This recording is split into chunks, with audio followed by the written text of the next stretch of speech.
evil? Will the bad travel with us as we explore the universe, or is it a part of us that we can leave behind? Ba ba ba ba ba ba ba. We got a really cool episode. Ba ba ba ba ba. A sexy I'm one back too. to singing because it's so cool. It's pretty horrific, but also really interesting, and everyone gets high. Yes, that's Woo! quite true. Yeah, We're all loopy, Captain, on the drugs. Because drugs are bad. Okay. Yeah, it's actually pretty funny. Hi, everyone. Welcome back to Yelling at Gaseous Anomalies. I hope you had a great holiday season, and we're fast approaching the end of 2024 and into 2025. And tonight's episode, we're going to be coming to Wolf in the Fold. How are we doing tonight, Mike? How was your holidays, and how's everything going with you? Captain, you write me a prescription for this, I'll say whatever you want, buddy. We'll do a podcast every day. Oh, yeah. Yeah, anything for happy juice with you and gothic horror, I'll tell you. Yeah, did you have a good holiday season, good Christmas and Hanukkah? Yes. That's cool. God bless. We had a great Christmas. Me, wife, little one, dog. Stressful because now there are my niece and my nephew who are 3 and 1 respectively, and my little one who's now 6 going on 7 months. So it's a little chaotic with all those little kids in the house, but not bad. All good chaos. Well, that's good to hear. You know, I had a nice, quiet, sedate holiday because my wife does her annual pilgrimage to see her mom, so I get a couple of days of quiet, or she likes to say, there's your holiday gift, dear, is a couple of days off, so I'm enjoying that, so to speak, and yeah, that's about it. I saw a good movie, Nosferatu. That's the remake of a remake of a remake, so to speak, of a Max Schreck horror film, and it kind of fits neatly with the gothic nature of tonight's episode, Wolf in the Fold. I got so many thoughts on this one. I'm going to give out start with the end. I really dug tonight's episode. That's why I'm singing. I thought it was really cool, kept the story going, went into cool directions. We'll get to the ratings later, but Captain, I was very happy with this one. A real season 2 star. It really is. It's actually, and it also starts a lot differently. In fact, one of the things that an NBC executive, Stan Robinson, wanted was, I don't want to see the ship again. Well, you can't start much different than no ship again than a hedonistic opening with a belly dancer in the very beginning. On the planet Argelius. What a hedonistic planet. That's what it's actually known for. Would it surprise you that Roddenberry had a hand in picking the costumes and to ask them that all the women be dressed in red, or no? Not at all. No, I mean, but that being said, it reflects his kind of swingery, sex-positive worldview, and you can see that later on with Ryza, right? Yes. Like, this is just, this is what he believes. He doesn't say that this is, like, what everyone should be doing. The Argelians think very highly of their pleasure. Well, that's an understatement if I ever heard one. This is a completely hedonistic society.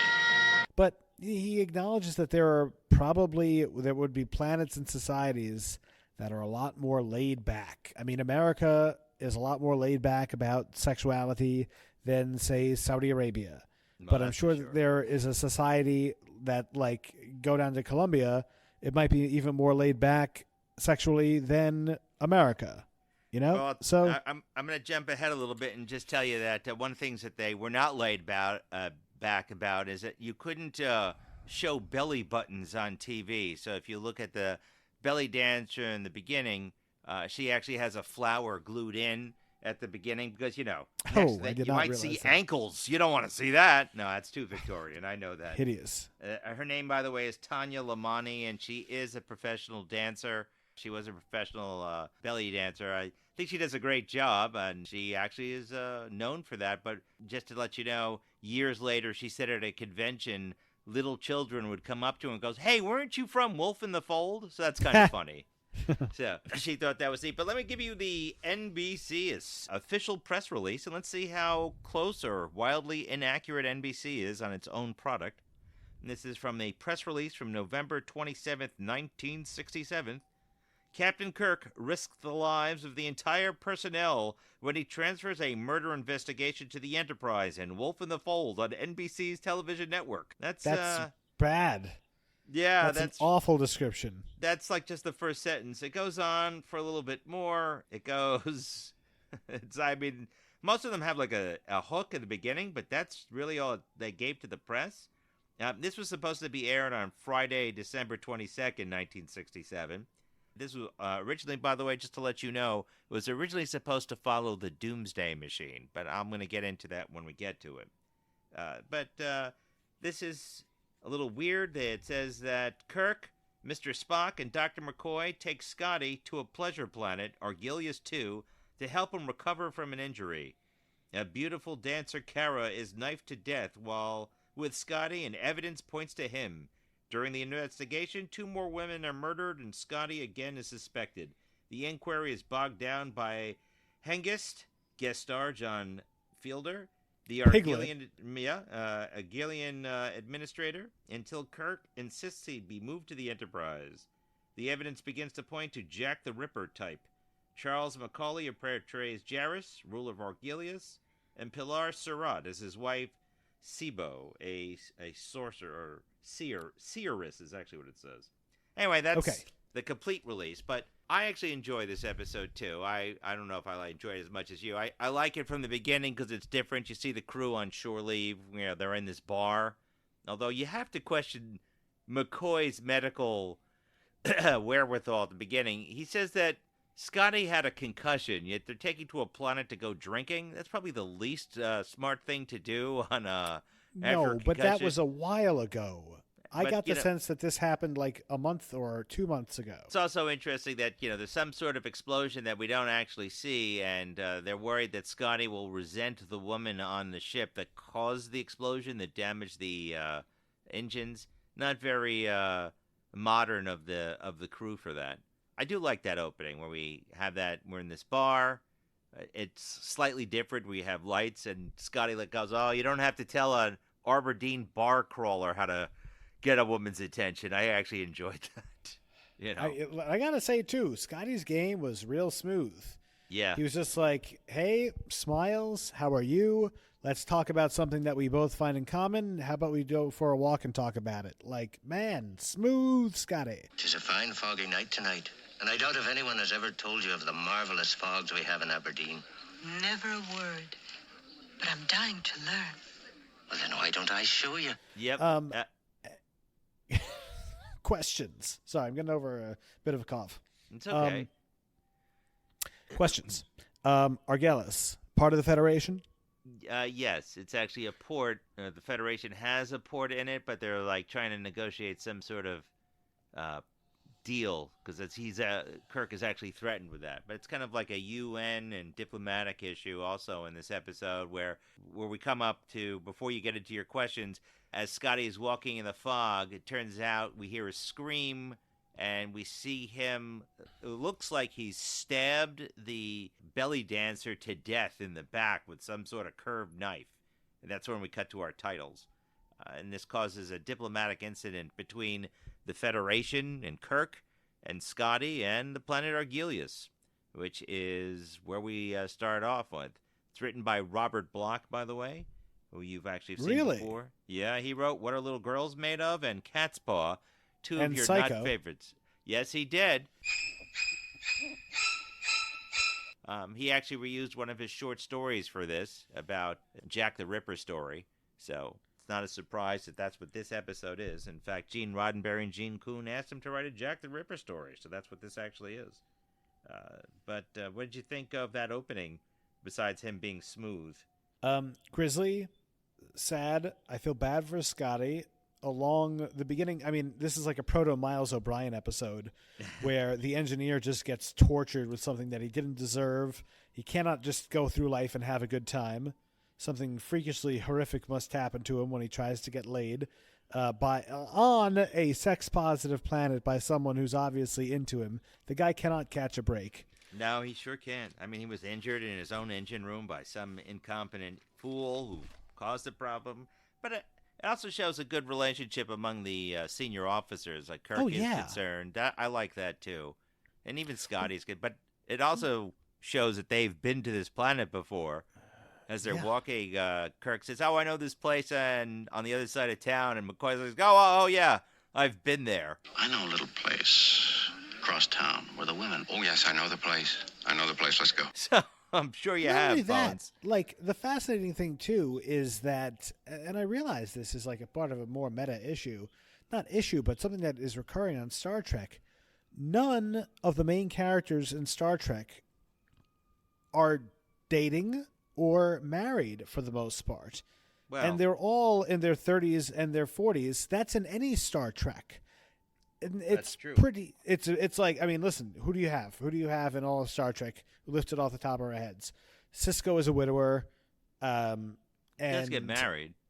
She gets married eventually after 7 seasons. And Miles is married to Keiko, but he's an enlisted man. He's not an officer. I think it's kind of either it's easier to write people when they don't have relationships that they always have to be checking in on, or it is some sort of commentary of these people put their careers first and their romantic relationships second. And as we could see in Picard season 3, apparently a woman can be fertile through her 60s. So it's not like they have a ticking time clock for a biological clock. Like they'll figure it out whenever you want to have a child, you can have a healthy child. If not longer. But, it's also, and it's more from the stories that from the books, and we find out that McCoy is actually divorced. So and that was I know you hate the 2009 movie, but I love that line. Wife took the whole planet from me in the divorce. All I got left are my bones. Yeah, except that's not where his name comes from. I we know that. But still, Sawbones. I know, but still. I know, Sawbones. That's right. But it was a great line for that sort of Star Trek movie, otherwise known as Star Wars: A New Hope. I do like then where we are next in our little walk around through the fog outside. I want to let you know, though, that scene with the dead body of the belly dancer, that was over a couple of takes because they had to keep shooting it, and the actress was complaining, or not complaining, she was saying, you have to take a deep breath because that fog is difficult to breathe into. She would have to, every couple of minutes, say, can I, take a deep breath up on top? And they go, yeah. That's Tanya Lamani. She was saying it's just so hard to breathe with all this fake fog on her. So I think that's kind of an interesting little outtake from this. This story, by the way, took over 5 rewrites. It had a lot of issues. DC Fontana didn't like it originally. Why? Gene Kuhn didn't like it. Well, there's a whole bunch of things that are going on. It was actually Sulu first, as opposed to Scotty. But both Gene Kuhn and the NBC said, but James Doohan's a better actor than George Takei. How's that? So they wanted to have Scotty in there. That's they actually did say these things. I think that's actually pretty funny.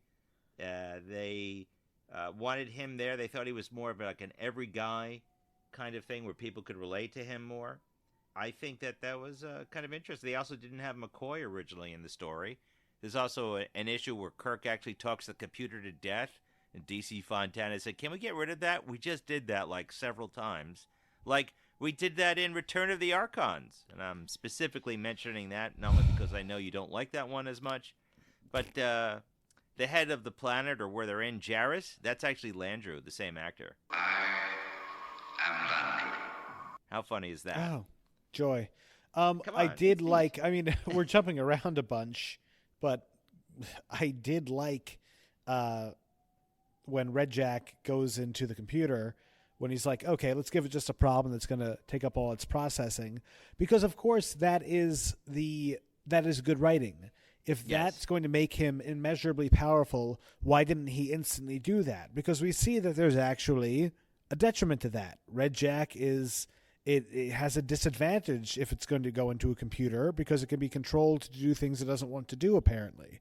That's right, true. It's not omnipotent. By the way, so we're getting into the plot, I guess, we're spoilers, everyone. It turns out that there is a malevolent force that travels around, I guess was bound to Earth and then left with humans that is called Redjac or Redja, and kills women and feeds on hate. There are a bunch of parallels here. Matt, have you ever heard the audio play They're Made of Meat? No, I have not heard of They're Made of Meat, but I'm. Have you ever heard of it? No.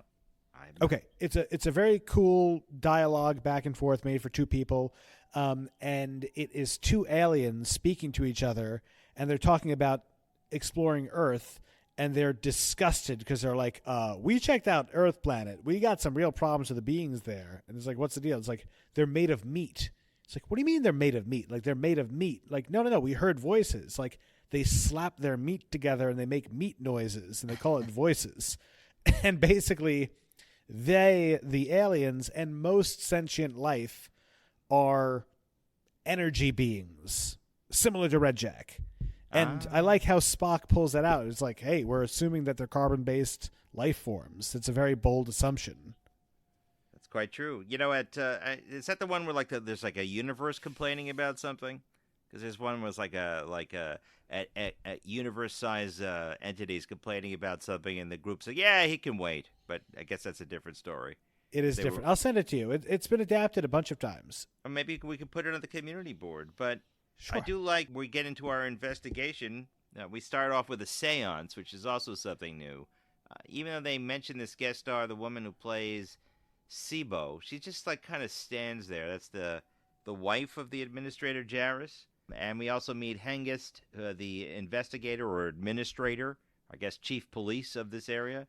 I actually like that little interplay there. But we find out that Argelius has really no law enforcement or administration because they're so concentrated on pleasure. It kind of does act like a prototype for Ryza that we see later in TNG. Argelius hires its administrative officers from other planets. The Argelians aren't very efficient, you know. Gentle, harmless people. So you have to wonder what happened to Argelius in all that time. By the way, there is one other planet called Wrigley's Pleasure Planet they mentioned once, and I believe that was in our very first episode on our Saltsucker planet, but we never hear of that place again.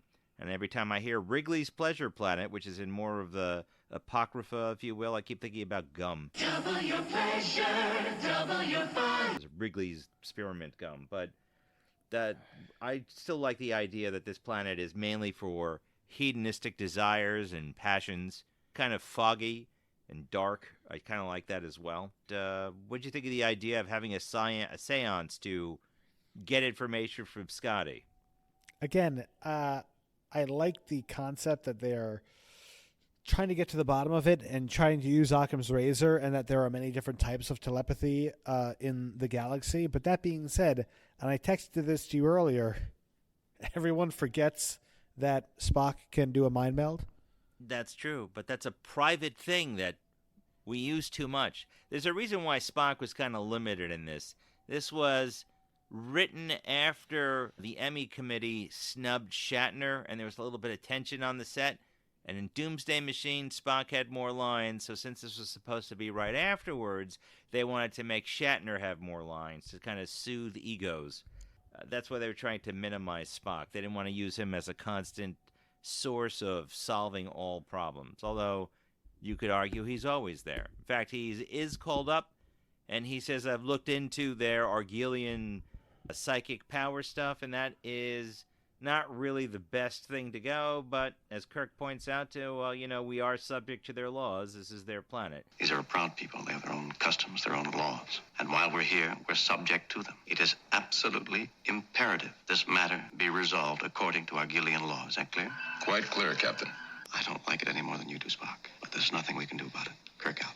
I also like that idea, that the Federation and or Starfleet is subject to the areas where they're in. Just like if you are a naval officer, you're subject to the laws of the country you're in, although you are theoretically protected by the Navy that you are a member of. That's what's supposed to happen anyway.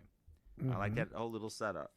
The idea of the seance, though, I do want to point out to you again, all the women are still dressed in red. The idea of the seance, that was, I thought, a little silly. But then we get to hear about our psycho tricorder, and there's almost like a foreshadowing of something happened. The lieutenant comes down, and she nods to the chief of police, Hengist, as she comes on in. And you don't really think about it at the time, but since there could be something going on. It's almost like he's checking her out. It's a very purposeful scene. He's looking at her as she arrives, the lieutenant who gets down there. Right before the seance, the psycho tricorder is used, and this is the only time it's used. And it turns out in a back room, Scotty stabs this lieutenant like over 12 times, killing her.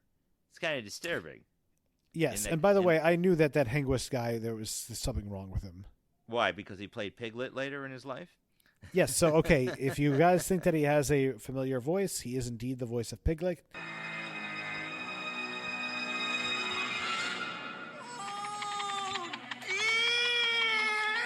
I don't know. He was a little too ratty, weaselly looking, and he also was too aggressively trying to nail Scotty's ass to the wall in terms of the responsibility for the murder. Well, that's a question for you. Wouldn't you say that that's the job of a police officer or No. the police force now to try? No, and get it's about trying to get the truth, and he didn't seem like he was interested. He was just going along with the assumption that Scotty had done it. And something that I love about this crew and Starfleet, I mean specifically the Kirk and Bones and Spock, they don't for a second think that Scotty did it, and I really dig that. They have his back right off the bat, where they're like, no, he didn't. Let's figure out technology or seance or whatever to prove that he didn't. At no point do they give him the side eye and be like, Scotty, what did you do? Or anything like that. But it does come up because McCoy keeps mentioning still he could have had a type of like either almost like a sleepwalking or like he's unaware of it, a hysterical concussion, McCoy calls it, by acting on what had happened, but they're not 100% buying it. Or you could take a look at it a different way. The large superpower that's in charge of most of the area saying, we're just going to take over and screw you, administrator from Rigel 4. So you can always look at it a different way. You could say that the Enterprise forces its will or better way of doing legal investigations on this. You know, there is that. I do like the fact that, by the way, this is also directed by Joe Pevney. This is filmed at a very quick clip. If you'll notice, it's like one thing after another. It does move very quickly. Did you pick up on that? It is moving quickly, but I mean, that means that it's never getting boring. And unlike I'm already forgetting it, the stupid episode we just watched where they all get old. Oh, the Deadly Years? The Deadly Years. Unlike the Deadly Years, we don't have the same scene multiple times. Every scene is different. Things that move. Is true. Yep. In this one, they move. We go right into it. We got the murders. We got 2 murders. We get the seance. We get the other characters, the jealous boyfriend to throw you off, the upset father, again, to throw you off, of Kara the dancer. That seance thing, by the way, I think that's kind of weird. It's odd that they are all seated. The room is locked. The lights come on, and again, Scotty has stabbed the wife. It's odd also because the knife seems to keep appearing and disappearing. It's a little bizarre that the weapon just keeps moving around. Did you have any thoughts as to where the knife was going or how it was, magically, or did you just immediately assume it's got to be the squirrely guy, Mr. Hengist, just moving the knife? No, I didn't. I thought that he was behind it. And again, I had this episode spoiled for me because they talk about this episode in the Red Letter Media review of Star Trek Picard Season 10. Because there was some fan theory that the force possessing Jack Crusher was Redjac. Oh, yeah. But they discount that. Although there's a weird little Easter egg with a Redjac at the bottom of the poker deck when Data's having a psychic fight with Lore.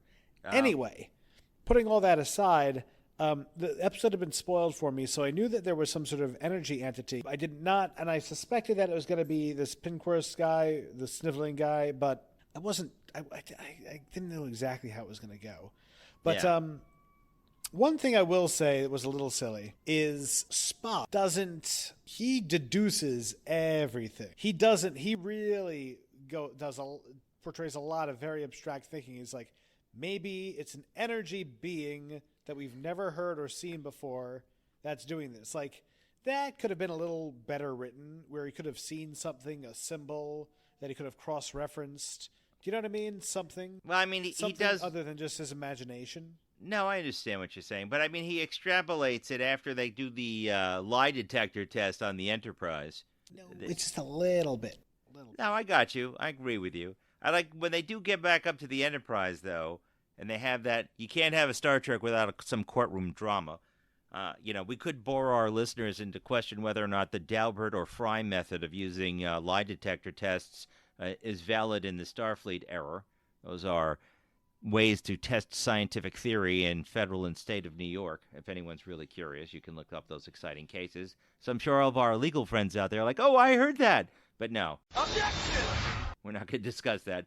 I find the lie detector information, I think that's a little bizarre. They're using the computers up there to determine if Scotty is lying, just based on really general questions. That's the same chair they used in court-martial with Kirk being on trial for Finney. But I want to point out to you, it's your right hand, since they're reusing the same scripts. That's the hand that James Doohan's missing a finger. So in order to compensate that for the finger, it's actually Eddie Paskey's hand. Actually, Eddie Paskey's hand that's Lieutenant Leslie, who died last episode, but it's now back to life, and that was in session. But his hands are the ones for beaming everybody up and down when it's a red shirt. And also, it's Scotty's hand for the lie detector test. So when the camera closes in, you don't actually see James Doohan's hand. And how did Jimmy Doohan lose his finger again? Was it in World War II? Yes, on D-Day. So, wow. Yeah, he was a combat soldier. So, but he was always embarrassed by he's missing one short finger. On occasion, you can see it. They always took great pains to avoid that, and I appreciate, or I know he did appreciate it. By the way, you keep saying Redjac. There were several names that they mentioned through this. It's not just Redjac. Beratis, Kessler, Redjac. They had Beastus, Kessler, and then they mentioned Redjac or Redjac. But you could say it's an alien misunderstanding of the English word Redjac, or the two words. When they get to the Enterprise, in fact, that's where you're saying, like, Spock begins to quickly deduce it, and again, Hengist keeps pushing it, saying, yeah, that's not me. And they're saying, well, there were a whole bunch of murders in Rigel. Aren't you from Rigel? That's kind of a big of a stretch, I thought. You come from Rigel 4? Well, many people do. It's not a crime. No, but what we're investigating is. Gentlemen, I know something of the law. You're engaging in sheer speculation. Yeah. I thought that was kind of good in Dues of Thinking. Just being okay. And then it was good writing. It was set up earlier that he came from Rigel. Right. That he was a new addition to the planet. Yeah, and in law enforcement, it's a good place. It's a good place for a murder to hide in law enforcement. Of course. Wasn't that Dexter originally? Wasn't Dexter the Showtime story of a serial killer? Was he also working in the police department at one time? At least I think he was a blood pathologist. Yes. Yeah. So you have that. I do like there's this consistent concern and panic from Scotty. They actually had to rewrite him because he was a lot more belligerent. I like the fact that he keeps protesting his innocence in this, and that the crew is there. That's the thing. Scotty is a very even-tempered guy, and despite the fact that he's obviously a Scottish drunk, he is also he's never portrayed as being anything other than completely professional and reasonable. Yeah. And I also like the fact that our crew is also acting as professional as possible. No one's crying or seeking self-affirmation and doing their jobs. They're professional in what it is that they do. When they're going in there, though, you're right. Spock does deduce that could be some strange alien force in the computer, voiced by Majel Roddenberry. You remember her. She... of course. Of course. They talk about the line of the pattern. It's kind of like, almost reminds me a little bit of Operation Annihilate, where was a pattern of insanity, and here's a pattern of murder that stems from Earth and spreading out over the colonies, and almost a specific line straight to Argelius. I love that idea that this murderous force, this malevolent force out there, has been following humanity and going towards colonies. It's one of the clearer indications that when we go into space, we don't just take our ideals, but we also take our problems. So not everything is as perfect as we'd like it to be. Now, did Gene Roddenberry push back on that concept? No, he actually wanted this concept. So this is actually from a Robert Bloch story, as I was saying. So they were actually taking it, they wanted a Jack the Ripper story, and this comes from a story by Robert Bloch called Yours Truly, Jack the Ripper. But I want to tell you, they had to do so many changes in this when DC Fontana got done with it, like saying you got to change Scotty, you can't argue with the computer, you can't do this, you can't do that. She signed it Jackie the Ripper, which I find kind of funny.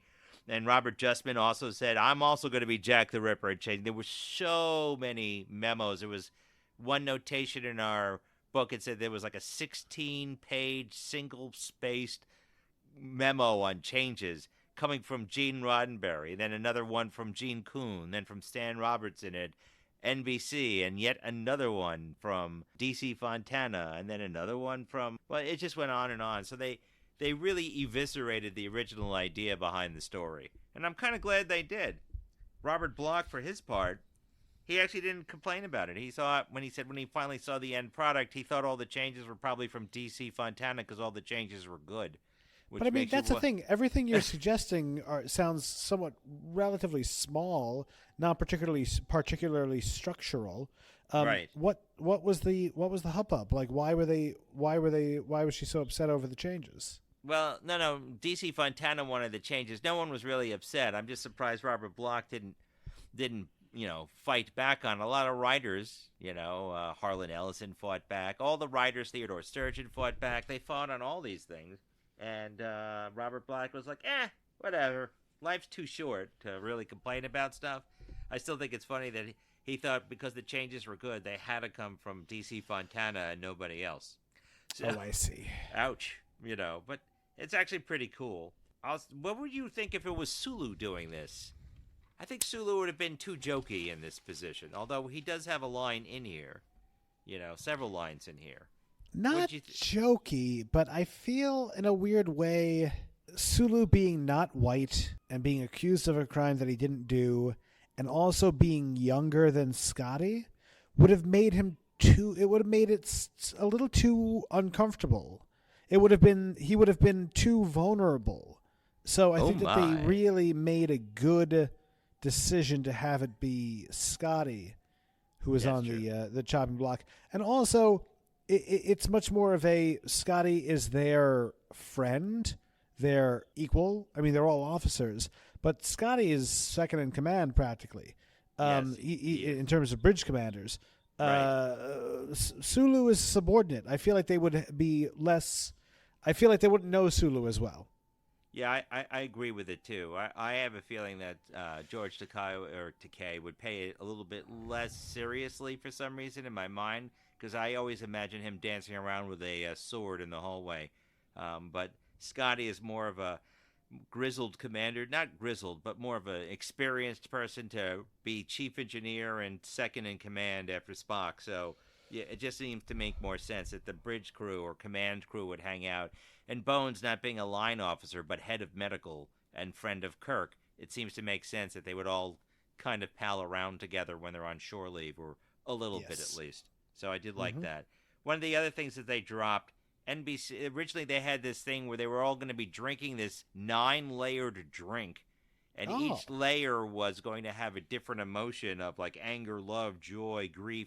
NBC objected to that. Also, if you really think about it for 45 minutes, what would that have added, and how would they show it? It's a little silly, I think. It's great for when you read it, or as a concept, and I've had drinks with different levels on it, and I'm sure you have as well. But nothing comes to mind. But I think it's good when they took that out.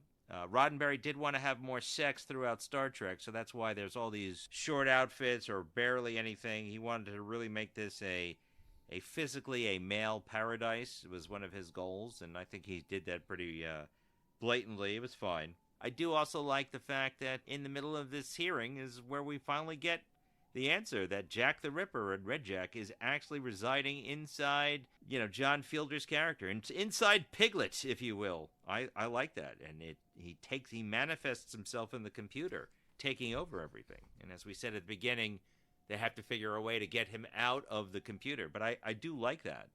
And it comes I to, like it, and it's creepy, man. Like how gleeful and how dark, and the kind of inhuman sound of his laugh. Oh, they yeah. really went for it. Like this was some scary stuff. It was scarier than it was like a Halloween episode. Yes. It was on the same level of Cat's Paw, except that Yeah. it actually had a reason for why it was. I mean, you know my problem with Cat's Paw. I have numerous problems with Cat's Paw, but in this, I also like the fact there's a good line from Sulu at first where they get to the bridge where the computer's basically saying, "I'm going to kill you all," and Sulu says, "I've never heard a malfunction threaten us before." That's actually and he has a kind of look of a worry. Try and cut that thing off. This is the first time I heard a malfunction threaten us. But that's the thing too. Sulu's also Starfleet through and through, which means that he said that, but he stayed pretty calm. He wasn't that scared. And I will say this: I love their low tech idea of like, okay, feeds on fear. Everyone get high. You can't take away the fear. But you know what? Before that, though, Kirk actually says something like when the entity takes over the Enterprise, and you see that lava lamp thing in the display in the conference room, and it's taking over the ship. Kirk basically says, "Okay, everyone, just ignore all the badness. Everything's fine." I don't know. I think I'd be a little freaked out if my commander said, "Don't worry about it. Just stay at your posts. Everything's fine." All hands, this is the captain. Stay at your posts. Remain calm. Captain out. Again, if my commander was Kirk, I believe him.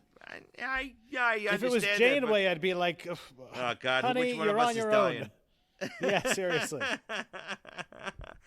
Let's shoot it. Yeah, I do like that. By the way, there is one scene that everyone, when they're trying to get to the bridge, there's a scene that's a little bit messed up because they just didn't have the right angle for it. Joe Pevney even said, I screwed it up, and they noticed it.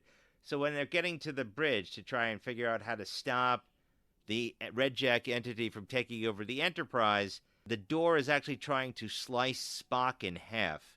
That's why Kirk says to him, "You okay?" when he pulls him into the turbo lift. I see. But and then he says, "Yeah, it learns fast," but it doesn't telegraph in the shot. But that's okay. I do when they get. I got the sense that there was something mechanically scary or wrong or threatening about it, but yes, they did not capture that. This is not the first time an entity has taken over the Enterprise's controls. It's also later seen in an animated series. There is something that takes over the Enterprise. It's actually in the very first episode called Beyond the Farthest Star, actually, with another malevolent force entity. You can also say in Next Gen you have like Moriarty take over the Enterprise. There are various things that happen. The Enterprise becomes alive itself in the 7th season of Barclay, yes, but he's actually there. This one's a weird, like, invisible force. But the solution to get it out of the ship, we already commented on, is having every computer bank try and figure out what's the last digit of pi. I thought that's creative, which was actually D.C. Fontana's idea.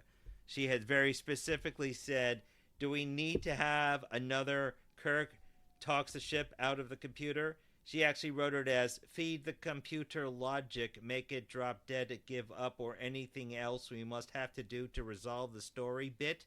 That's actually what she called it. I like that they went the science route. I thought they were going to do something. I don't know why. I thought they were going to give them like a nonsense, riddle. Right. You know what I mean? Like, what's the sound of one hand clapping or some bullshit like that? Well, figuring out the last digit of pi, that would really keep the computer, at least it's not an AI where it answer back going, why? It says, yes, sir. Computer, this is a Class A compulsory directive. Compute to the last digit the value of pi.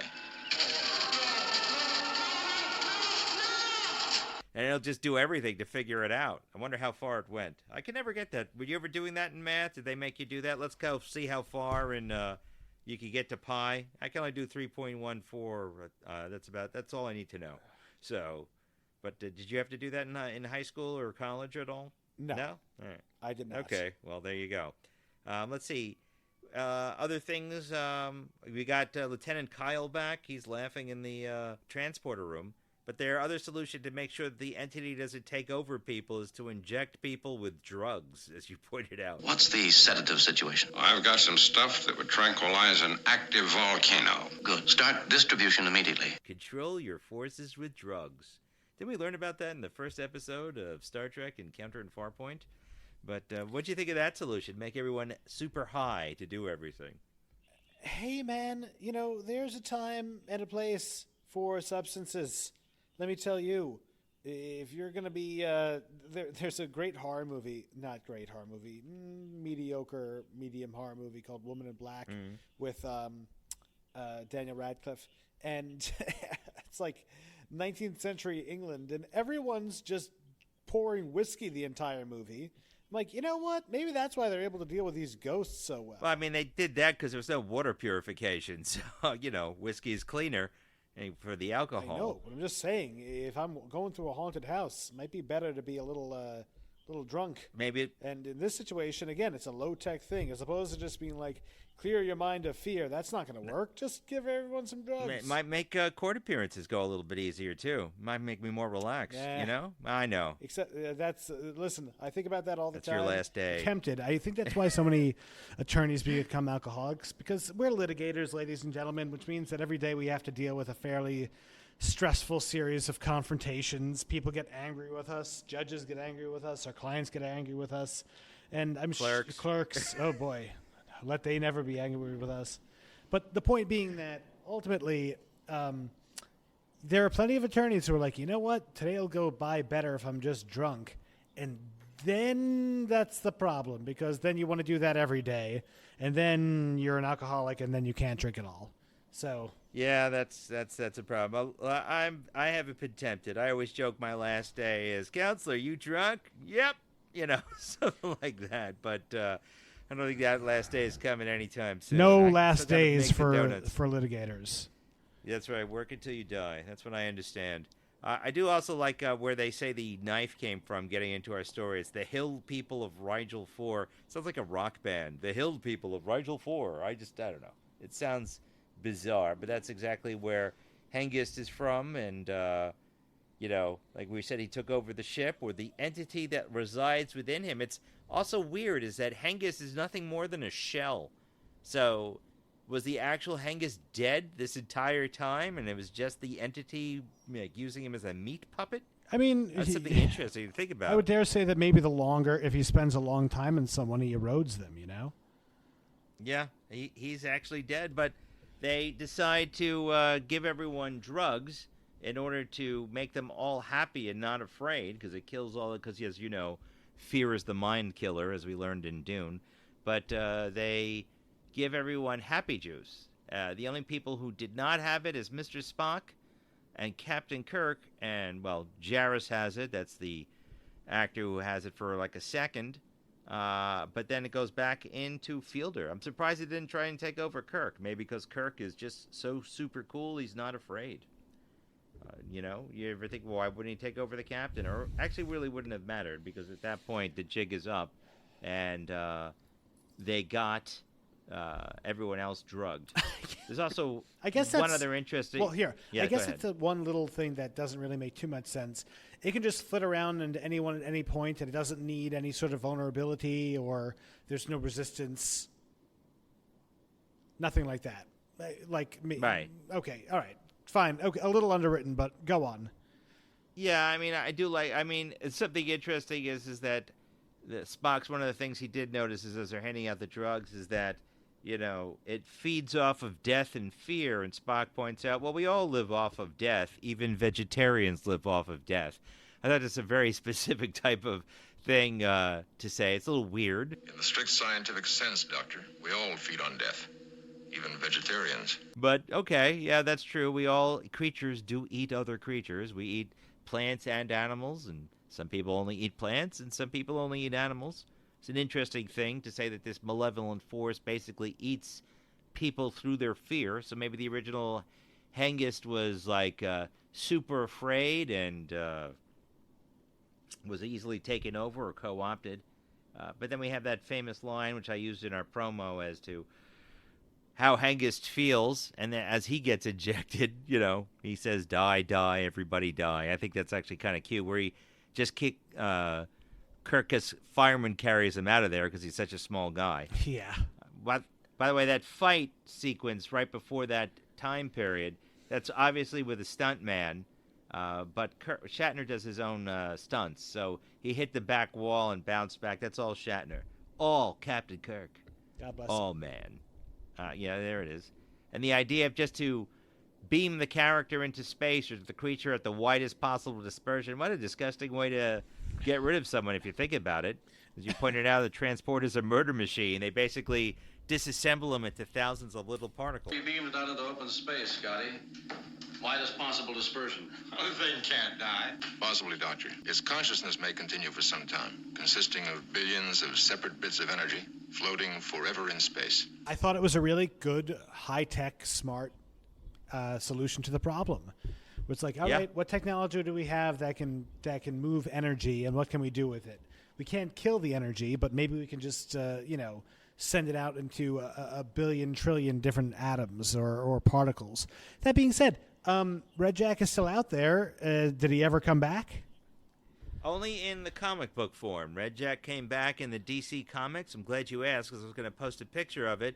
Kirk actually runs into Redjac again as a more of a malevolent force taking on the Enterprise. Or actually, it's Kirk is a command of the Excelsior because this is post-Star Trek 3 and before Star Trek 4 comes out. Cool. So it's in a DC comic episode. There's also issue. There's also a Next Gen tie-in with the same character again, where Redjac creates a nuclear war on another planet, basically taking over everyone, and Data saves the day in that comic book. I'll post those in our community page when we get to it. But overall, that's pretty much about it. They save the day. And the only thing that, the main thing that Scotty or James doing, he said, I like this episode because it gave me something to do, but he didn't like the way it ended. And Why? I kind of have to agree with that. Why? Well, he's saying, like, at the end, Kirk's saying, hey, Spock, you want to come with me to the planet to check out all these right. Yes. places? Of course. But not that so much that because Spock is a controlled, emotional individual, but Scotty said, I just don't see Kirk leaving the ship alone with a bunch of drunk drivers. And I kind of have to agree with that. I don't think Kirk would leave the ship now that everyone's high on drugs while flying this very expensive spaceship around the planet. Sure, except that, I mean, there are other stupid ways. I mean, oh, God, I couldn't stand that one. Which was the one with the prodigal son? You know, was that what it's called?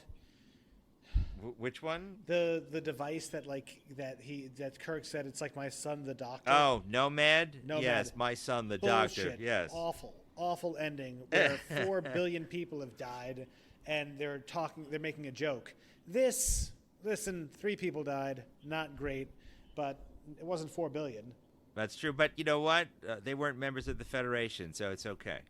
So those are those people. And besides, no red shirts were harmed in the making of this episode, except maybe Scotty's reputation. Unless you're going to count all the women dressed in red. Could they count as red shirts? I don't think so. Well, what do you think overall of your episode? Or you want to get to your ratings now? Yeah. Unless you have something else to add. No, we can get to the ratings. Or do you want to talk about costs first? Captain's choice. Talk about... You know what? Let's do it cost first, then get to our ratings. So, I will tell you that this went over budget. That's your hint for today. So what do you think this cost in $1967? So far, you've been way over. Well, yeah, except that, I mean, come on. This had sets. It had a big cast. It had really good special effects, too. $202,000. No, but closer. This, remember, has a budget of $182,000. They spent or actually a little bit less, $189,718. They were close. Which is $9,718 over budget. To translate to 2024 dollars, or what's left of 2024, that costs $1,780,824.10. And it was $91,219.86. And just to put that in perspective, again, they are running in a deficit of all their episodes. There were $122,171 and $1967 behind the 8 ball. That would be today $1,146,781.34 behind in budget. That's quite a substantial sum for the newly formed Paramount television network right there. It's crazy. But overall, I do like this episode. So there you go. Well, so now I guess come to our ratings, unless there's something. I mean, you like the belly dancers. You like the acting overall, just in general, or? I did, and we can get into the ratings. I thought the acting was good. I thought the concept was great. High sci-fi concept, high sci-fi ending. I could have used a little bit more. Again, I think that Spock comes to the conclusion that happens to be right a little too easily. It kind of reminded me of Independence Day, where Jeff Goldblum's like, wait a second, virus, of course, we can just give him a virus. Like, he's like, wait a second, surely this has to be some sort of energy being that we've never heard of before. So I would have preferred it to be, I thought it was maybe a little underwritten, that part, and the ending, whatever the ending is, what it is. All to say, I really enjoyed it. I thought it was a very fun, well-done episode that moved at a really good pace. I'm going to give this one a 9 out of 10. Wow. That's pretty high up there, Mike. Well, I hate to break our love fest so far. I'm only going to give it a 7 out of 10. So that's a I pretty enjoyed low the score. What, I thought well, maybe for me, 8, but why? No. To me, it was fun in its gothic horror. I like the ending of beaming out Fiedler's, or rather Redjac's character out there. I felt a little bit there was too much of a bit of cheese factor in this, with from the belly dancer to the Jack the Ripper concept.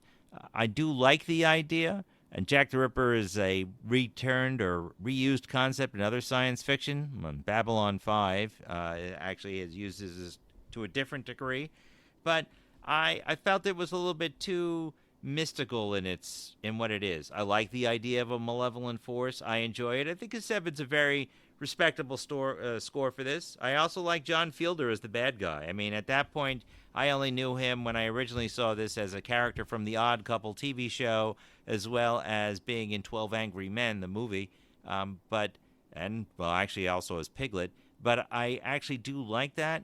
I'm going to give it, you know what? Actually, I'm going to change it. I'm going to give it an 8. Aww. Just for Piglet.